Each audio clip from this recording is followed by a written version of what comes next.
ایک مختصر اور پر اثر قصہ۔ ایک نیک اور مالدار شخص نے اپنا قصہ لکھا ہے کہ ایک دن میرا دل بہت بے چین ہوا۔ ہر چند کوشش کی کہ دل بہل جائے، پریشانی کا بوجھ اترے اور بے چینی کم ہو، مگر وہ بڑھتی ہی گئی۔ بالآخر تنگ آ کر میں باہر نکل گیا اور بے مقصد ادھر ادھر گھومنے لگا۔ اس دوران ایک مسجد کے پاس سے گزرا تو دیکھا کہ دروازہ کھلا ہے۔ فرض نمازوں میں سے کسی کا وقت نہیں تھا۔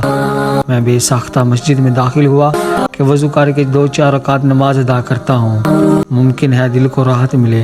وضو کے بعد مسجد میں داخل ہوا تو ایک صاحب کو دیکھا جو خوب رو رو کر گر گرا کر دعا مانگ رہے ہیں اور کافی بے قرار ہیں۔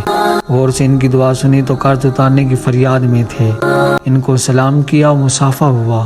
قرضے کا پوچھا، بتانے لگے کہ آج ادا کرنے کی آخری تاریخ ہے، اپنے مالک سے مانگ رہا ہوں۔ ان کا قرض چند ہزار روپے کا تھا، میں نے جیب سے نکال کر دے دیے۔ ان کی آنکھوں سے آنسو جھلک پڑے اور میرے دل کی بے چینی سکون میں تبدیل ہو گئی۔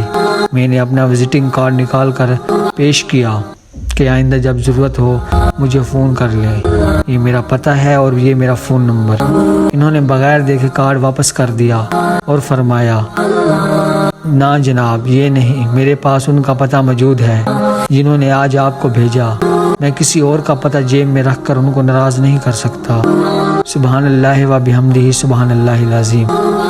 اور ہمیں اپنے اللہ پر پورا یقین رکھنا چاہیے۔ بے شک وہی پاک ذات ہے جو ہماری ہر تکلیف اور پریشانی کو دور کر سکتی ہے۔